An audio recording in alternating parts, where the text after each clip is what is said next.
Lalu dampak apa sih yang dibuat sama Horace Mann ini? Perkenalkan industri ya.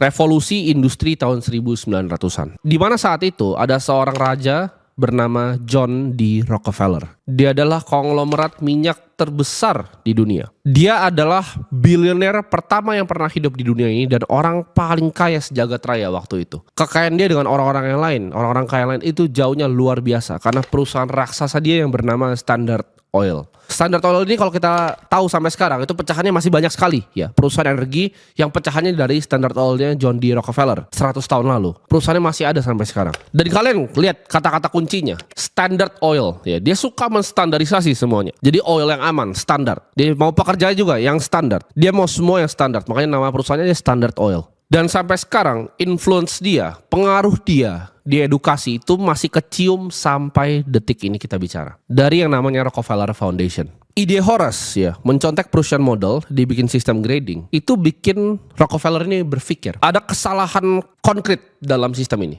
Yaitu apa? Betul, orangnya tuh udah sangat nurut. Jadi mereka tuh dididik untuk matiin pemikiran kritis. Kritisnya itu harus mati, harus didoktrin ke dalam, dan gak boleh kreatif. Karena orang yang berpikir itu bahaya. Tapi problemnya apa dengan zaman revolusi industri? Kalau dulu kan perusahaan model petani aja gak apa-apa. Peternak aja yang goblok itu gak apa-apa. Tapi apa problemnya dengan masalah revolusi industri ini? Yaitu mereka gak bisa kerja di perusahaan minyaknya John D. Rockefeller karena terlalu goblok. Matematika dasar gak bisa. Jadi dia harus craft sebuah sistem namanya factory model education. Mana dia bikin ini orang anak kecil yang datang sini sama ya.